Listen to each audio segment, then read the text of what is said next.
제 13장.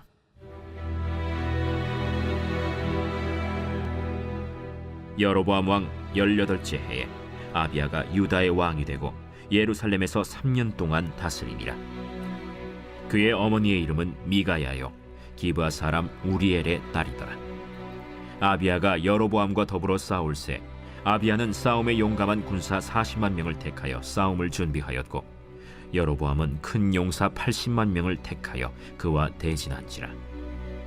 아비야가 에브라임 산중 스마라임 산 위에 서서 이르되, 여로보암과 이스라엘 무리들아 다 들으라.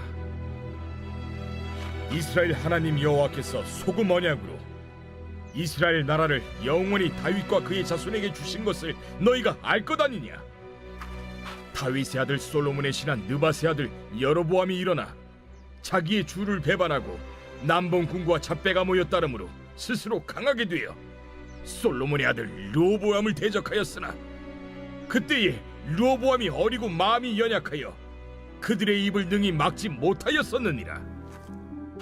이제 너희가 또 다윗 자손의 손으로 다스리는 여호와의 나라를 대적하려 하는도다.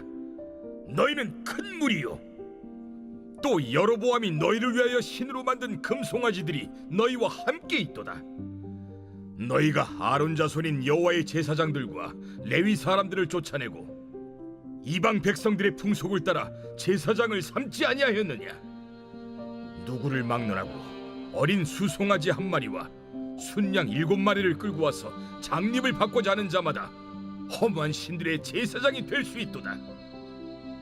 우리에게는 여호와께서 우리 하나님이 되시니 우리가 그를 배반하지 아니하였고, 여호와를 섬기는 제사장들이 있으니 아론의 자손이요 또 레위 사람들이 수종들어 매일 아침 저녁으로 여호와 앞에 번제를 드리며 분향하며, 또 깨끗한 상에 진설병을 놓고 또 금 등잔대가 있어 그 등에 저녁마다 불을 켜나니, 우리는 우리 하나님의 여호와의 계명을 지키나 너희는 그를 배반하였느니라. 하나님이 우리와 함께하사 우리의 머리가 되시고 그의 제사장들도 우리와 함께하여 전쟁의 나팔을 불어 너희를 공격하느니라. 이스라엘 자손들아, 너희 조상들의 하나님 여호와와 싸우지 말라. 너희가 형통하지 못하리라. 여로보암이 유다의 뒤를 둘러 복병하였으므로 그 앞에는 이스라엘 사람들이 있고 그 뒤에는 복병이 있는지라. 유다 사람이 뒤를 돌아보고 자기 앞뒤의 적병으로 말미암아 여호와께 부르짖고 제사장들은 나팔을 부으니라. 유다 사람이 소리 지르매 유다 사람이 소리 지를 때에 하나님이 여로보암과 온 이스라엘을 아비야와 유다 앞에서 치시니 이스라엘 자손이 유다 앞에서 도망하는지라. 하나님이 그들의 손에 넘기셨으므로 아비야와 그의 백성이 크게 무찌르니 이스라엘이 택한 병사들이 죽임을 당하고 엎드러진 자들이 50만 명이었더라. 그때 이스라엘 자손이 항복하고 유다 자손이 이겼으니 이는 그들이 그들의 조상들의 하나님 여호와를 의지하였음이라. 아비야가 여로보암을 쫓아가서 그의 성읍들을 빼앗았으니 곧 베델과 그 동네들과 여사나와 그 동네들과 에브론과 그 동네들이라. 아비야 때 여로보암이 다시 강성하지 못하고 여호와의 치심을 입어 죽었고, 아비야는 점점 강성하며 아내 14을 거느려 아들 22과 딸 16을 낳았더라. 아비야의 남은 사적과 그의 행위와 그의 말은 선지자 iddo의 주석책에 기록되니라. 오늘 역대하 13장 말씀 함께 살펴보도록 하겠습니다. 역대기는 남유다의 역사를 다루고 있죠. 포로기에 있었던 유대인들에게 그들의 신앙의 정체성과 방향성을 보여주는 성경책입니다. 이것은 공중권세 잡은 사단이 지배하고 있는 세상에 사는 우리 그리스도인들이 어떻게 살아야 될지 그 정체성과 방향성을 보여주는 복음의 메시지이기도 하죠. 역대기는 이스라엘의 족보로 시작하는데 그들의 아주 훌륭한 인물들을 소개하고 있지만 그들은 지금 바벨론의 포로로 끌려가게 되었습니다. 왜 그들은 이렇게 훌륭한 민족이었음에도 불구하고 포로로 끌려가게 되었는가? 그것은 여호와께 범죄하였기 때문이었는데요. 이 범죄는 하나님께 묻지 않고 듣지 아니하였기 때문이었습니다. 첫 번째 왕이었던 사울은 버림받고 그 다음 다윗이 하나님께 인정을 받았는데 그 차이점이 하나님께 묻는가 또 하나님의 말씀을 듣는가였습니다. 하나님께 인정받은 다윗은 하나님과 다윗 언약을 맺게 되고 그가 어디를 가든지 형통하는 삶을 살게 됩니다. 이렇게 하나님과 친밀한 관계 속에서 하나님의 인도하심 또 형통케 하심을 경험했던 다윗은 더 하나님을 가까이 하고 싶었고 더 하나님께 나아가기 원했습니다. 그래서 성전을 건축하고자 하였죠. 하지만 그의 손에 피가 많이 묻어 그는 성전 건축에 재료만 준비하고 그의 아들 솔로몬이 성전을 건축하게 되었습니다. 역대기에는 더 나오지 않지만 솔로몬은 하나님을 사랑하던 마음이 여인들을 사랑하게 되었고 하나님을 예배하던 자가 우상을 예배하게 됩니다. 이 솔로몬의 연약함으로 인해서 솔로몬이 죽은 이후 이스라엘은 남과 북으로 나뉘어지게 되었죠. 그 뒤에 르호보암이 왕위에 오르게 되었는데요. 북쪽 이스라엘을 되찾기 위한 전쟁들을 준비하였지만 하나님께서 이 전쟁을 허락하지 아니하심으로 바로 그 전쟁을 포기하게 됩니다. 르호보암이 왕위에 올랐을 때는 하나님의 말씀을 잘 듣는 모습을 보여주죠. 우리가 성경에서 확인한 것은 그가 재위하고 3년 동안은 하나님의 말씀을 잘 들은 것을 보게 됩니다. 하지만 그 이후 르호보암은 하나님과 멀어지고 하나님의 말씀을 듣지 않고 묻지 않는 삶을 살게 됩니다. 그래서 르호보암은 성경에서 악한 왕으로 또 취급하게 됩니다. 르호보암이 죽고 그의 아들, 오늘 성경 말씀에 아비야가 등장하는데요. 아비야의 뜻은 여호와는 나의 아버지시다라는 뜻입니다. 그런데 그 열왕기서에 보면 아비야라고 되어 있지 않고 아비얌으로 되어 있습니다. 그럼 얌은 나의 아버지다, 뭐 이런 뜻이죠. 얌은 당시에 이 이스라엘 주변에서 이야기하던 그 바다 괴물이 얌이었습니다. 그래서 그 열왕기에서는 이 아비야가 악한 왕이어서 그의 존재를 좀 폄하하기 위하여 아비얌으로 이름을 바꾼 것으로 보여집니다. 원래 이름은 이제 아비야라고 불리는 것이 맞는 듯합니다. 이것은 뭐 그 당시에 다른 기록이 없기 때문에 정확히 알 수 없지만 뭐 그렇게 좀 그 이해하면 좋을 것 같아요. 오늘 이 역대기에서는 솔로몬도 좋은 점만, 그리고 르호보암도 좋은 점만, 그리고 아비야도 좋은 점만 기록을 해주고 있습니다. 역대기에서는 이 아비야를 굉장히 안 좋은 악한 왕으로 묘사하고 있고요. 이 남유다를 매우 위태롭게 만든 왕으로 묘사하고 있습니다. 다행히 그가 3년 동안 통치하게 되는데요. 오랫동안 통치하였다면 남유다는 더 참혹하게 되었을 것입니다. 3년만 통치하게 된 것은 하나님이 그를 치셔서 그가 죽게 되고 그 뒤에 이제 아사라는 왕이 등장합니다. 그리고 아사 뒤에 여호사밧이 등장하게 되는데 이 초라해져가는 남유다를 회복한 왕이 바로 이 아사 왕하고 이 여호사밧 왕입니다. 여호사밧 때에 솔로몬이 이루었던 영광에는 비하지 못하지만 그래도 남유다를 굉장히 부유하고 강력한 나라로 만든 게 이제 여호사밧 왕이 되죠. 이 아비야는 르호보암 뒤를 이어서 나라를 매우 위태롭게 만들었던 왕입니다. 그런데 오늘 열왕기서에서는 그의 좋은 점, 다시 말해 북이스라엘과 전쟁을 했는데 승리하는 장면을 딱 이렇게 기록해 줌으로 인해서 굉장히 괜찮은 왕처럼 보여지고 있습니다. 계속 그 역대기를 보면서 말씀을 드리는 것이 이 역대기를 읽고 있는 사람들이 바벨론의 포로로 끌려갔던 혹은 이제 이스라엘로 귀환한 이 사람들이 역대기를 들고서 읽고 있습니다. 그래서 그들의 왕들의 연약하고 부족하고 우상 숭배하고 이런 모습보다는 나라를 이제 새롭게 재건해야 되죠.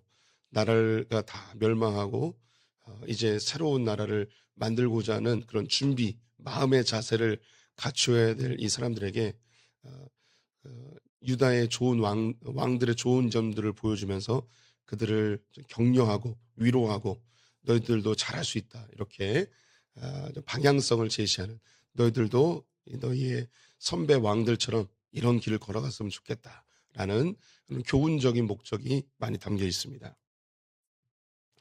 이 아비야 때에 북이스라엘과 전쟁을 하게 됩니다. 이미 르호보암 때에 우리가 지난번에 보았듯이 르호보암 시기에 북이스라엘 여로보암과 끊임없는 전쟁을 하게 됩니다. 국경선을 맞대고 땅을 뺏고 빼앗기는 전쟁을 계속하게 되는 것이죠. 그래서 이 아비야 때도 전쟁을 하게 되는데 아비야가 왕위에 오른 뒤에 이 여로보암이 무려 이 80만 명의 대군을 이끌고 남쪽으로 침입해 들어옵니다. 반면 아비야는 그의 절반 되어지는 40만 명의 군대를 모집해서 그들을 대적하게 되어지죠. 성경에 나와 있지 않지만 우리가 추론할 수 있는 게 르호보암이 죽었습니다. 그리고 그의 아들이 왕이 되었습니다. 아마도 이 여로보암은 이때가 좋은 기회다라고 생각한 듯합니다. 이제 우리가 모든 군사력을 다 동원해서 이제 왕이 된 지 얼마 안 됐으니 지도력도 없을 것이고 또 아직 군에 대해서 통수권도 약한 상태이니 이들을 공격해서 남유다를 먹어버리자 혹은 남유다의 좋은 땅들을 차지하자 이런 계획이 아니었는가 싶습니다. 그래서 80만 명 대 40만 명 숫자로 엄청나게 열세인 이 유다의 백성들이 이 북이스라엘을 이제 싸워야 되는 거예요. 근데 이때에 그 전후 사정은 전혀 기록하지 않고 아비야가 이 북이스라엘 백성 군인들에게 선포하는 내용이 기록되어 있습니다. 이 선포의 내용이 참으로 이 역대기의 주제를 딱 담고 있고 또 아비야가 죽었을 때 다윗성에 안치되어지거든요. 그가 악한 왕임에도 불구하고 다윗의 반열에 들어옵니다. 역대기에서 왕들이 죽었는데 다윗성에 장사된 것과 그렇지 않은 경우로 나뉘어져요. 그래서 다윗의 무덤에 안치되어진 사람은 우리 이야기로 하면 구원받은 사람이고 다윗의 무덤에 안치되지 못한 자들은 구원받지 못한 자 이렇게 표현할 수 있습니다. 이 아비야는 악한 왕이었음에도 불구하고 다윗의 성에 안치되어지는 즉 구원의 반열에 동참하게 되는 왕으로 보입니다. 이 아비야가 북이스라엘과 전쟁하는데 어떤 것을 선포했는가? 첫 번째는 다윗 언약을 선포합니다. 4절 5절을 제가 읽어드리면 아비야가 에브라임 산 중 스마랴임 산 위에 서서 이르되 여로보암과 이스라엘 무리들아 다 들으라. 이스라엘 하나님 여호와께서 소금 언약으로 이스라엘 나라를 영원히 다윗과 그의 자손에게 주신 것을 너희가 알 것 아니냐라고 되어 있습니다. 하나님께서 다윗과 언약을 맺으시죠. 이것을 이 아비야는 소금 언약이라고 표현합니다. 성경에서 소금 언약이라는 단어가 몇 번 등장하는데요. 소금은 그 맛이 변하지 않죠. 그래서 영원성을 의미하는 게 소금입니다. 하나님께서 다윗과 영원한 언약을 맺으셨는데 그것이 다윗의 후손으로 영원히 왕이 될 것이고 이 이스라엘이 하나님께서 견고히 세워주실 것이라는 약속입니다. 이것은 북이스라엘은 멸망하지만 남유다는 존속되어지는 이유가 되어지고 또 다윗의 후손으로 예수 그리스도가 탄생하시는 근거가 되어집니다. 그리고 이 예수 그리스도가 영원한 왕으로 만왕의 왕으로 새 예루살렘에서 이 다윗 하나님의 나라가 완성되는 것을 우리는 또 성경을 통해서 볼 수 있죠. 이 아비야는 별로 믿음이 없는 사람임에도 불구하고 다윗 언약을 이야기하면서 여로보암에게 너희들 잘못했다. 하나님의 언약을 너희가 어겼다라고 선포합니다. 두 번째는 성전 언약인데요. 솔로몬이 성전을 지으면서 하나님께서 이 성전에 대한 언약을 맺으십니다. 너희가 겸비하여 이 성전을 위해서 기도하면 내가 그것을 들을 것이고 내가 너희를 주목하여 볼 것이다. 이것은 이미 이스라엘 백성들이 가나안 땅에 들어갈 때부터 내가 너에게 한 곳을 지정해 줄 것이다. 다른 곳에 예배하지 말고 이곳에서 예배해야 된다. 중앙 성소 제도를 하나님께서 이미 이야기하셨죠. 그것이 다윗이 예배하였던 오르난의 타작마당이고 그것이 이후에 솔로몬의 성전이 되어집니다. 솔로몬이 성전이 중요한 것이 아니고 하나님께서 이곳에서 예배하고 이곳에서 하나님을 만나라는 이 성전 언약이 중요한 것이죠. 그런데 여로보암이 남과 북으로 나뉘어진 다음에 예루살렘으로 가는 길을 막아버렸죠. 그리고 금송아지 2개를 만들어서 단과 베델에서 이스라엘 백성들로 예배케 하였습니다. 이것에 대해서 반대 의견을 갖고 있었던 제사장들과 레위인들을 다 쫓아내 버리죠. 그리고 임의대로 자격도 없는 자들을 제사장으로 세워서 제사를 돕게 하였습니다. 그 이야기를 오늘 하고 있습니다.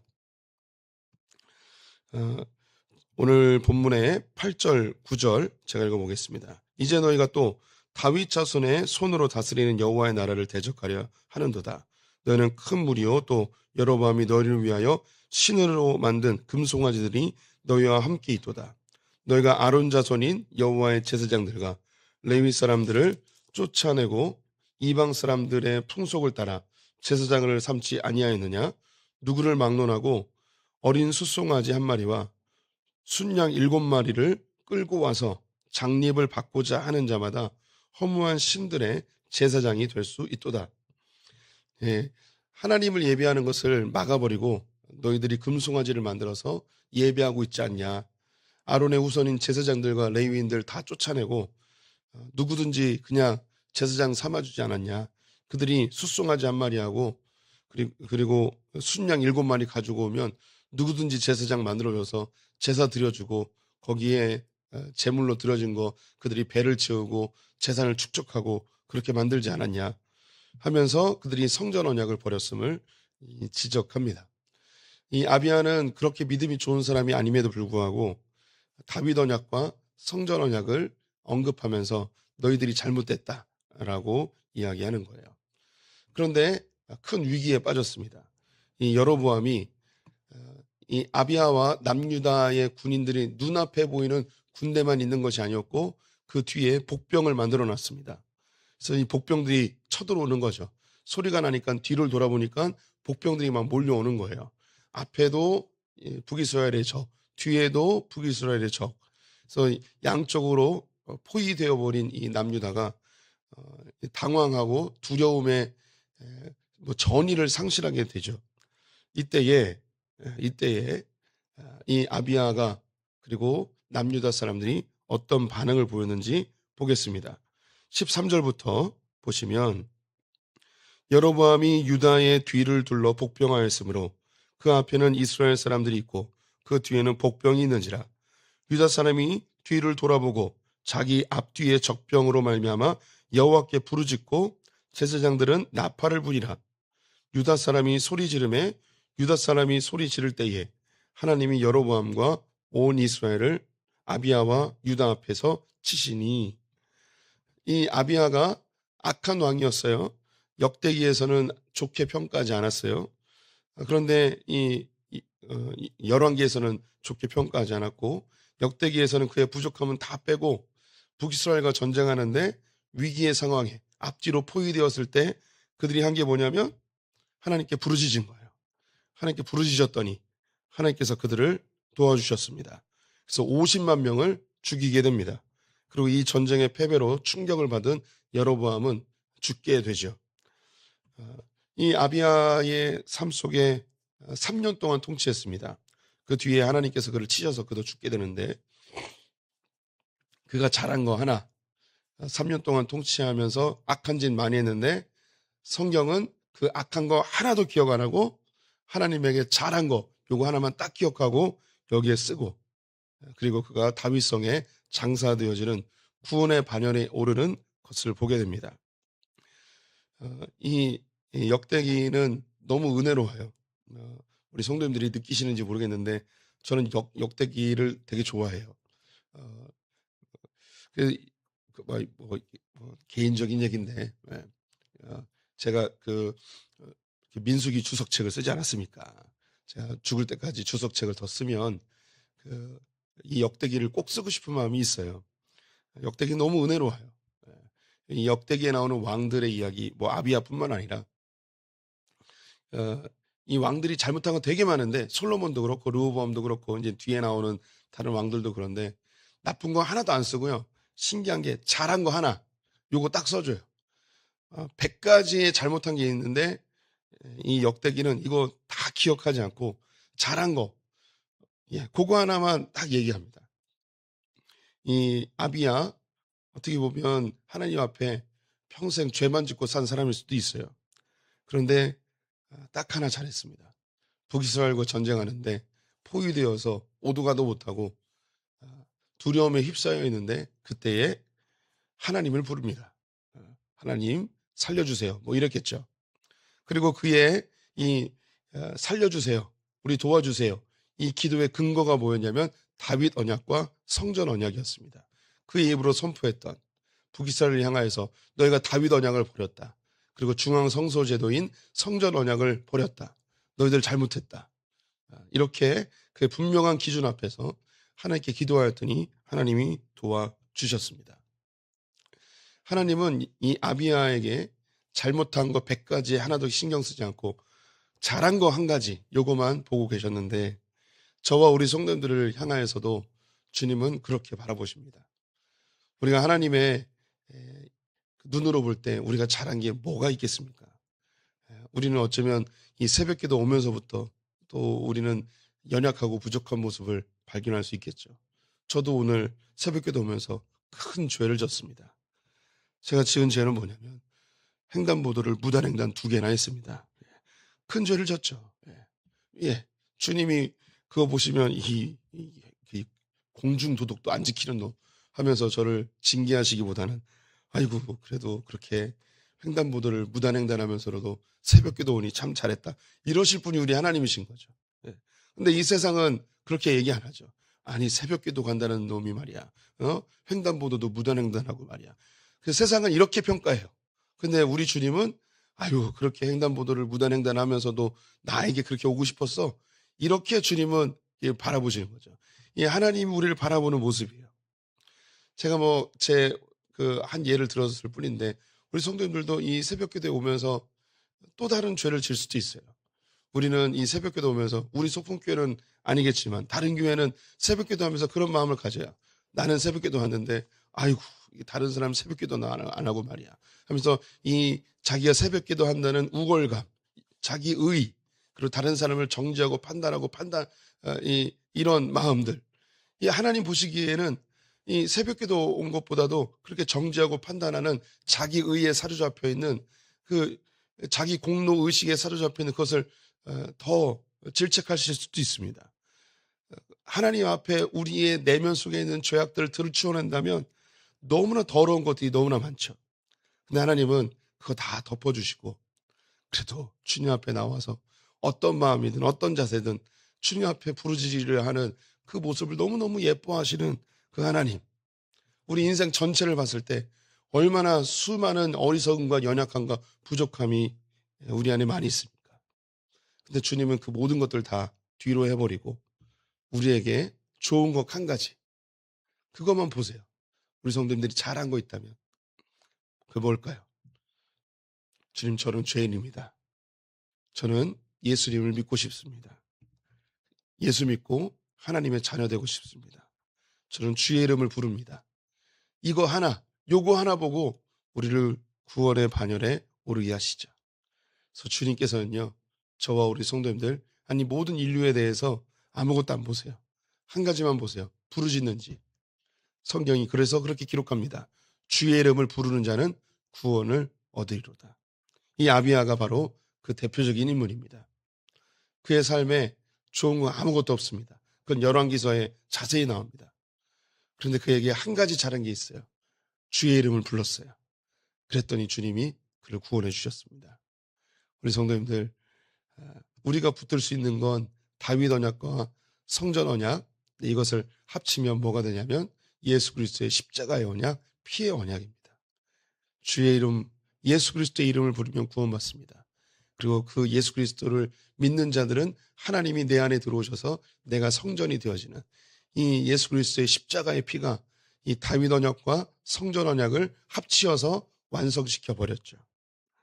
우리 성도님들 마지막까지 우리가 어떻게 살든 경건하게 살아야죠. 주의 뜻대로 살아야 돼요. 근데 완벽하지 못해요. 그래도 한 가지, 주의 이름을 부르는 자는 구원을 얻습니다. 끝까지 주님 붙드는 소풍의 성도들 되시기를 축원드립니다. 기도하겠습니다. 하나님, 아비야는 3년 통치하며 하나님의 징계로 죽게 되었지만 그의 평생에 지은 죄들은 주님께서 가리워 버리시고 주의 이름을 부른 그 한 장면을 성경에 기록해 주고 계시며 그를 구원하신 장면을 기록하여 주시니 감사합니다. 이 모습이 우리의 모습임을 고백합니다. 우리의 삶을 돌아보면 허물뿐이고 죄악뿐이고 연약한 어리석은 뿐임을 고백합니다. 하지만 우리가 포기하지 않은 한 가지, 주의 이름을 부르는 것. 그래서 이 새벽에도 나왔습니다. 주님, 우리를 긍휼히 여겨주시고 우리의 죄는 덮어주시고 주의 구원으로 우리를 인도하여 주시옵소서. 오늘 하루를 주님께 의탁하며 예수님의 이름으로 기도드렸습니다. 아멘.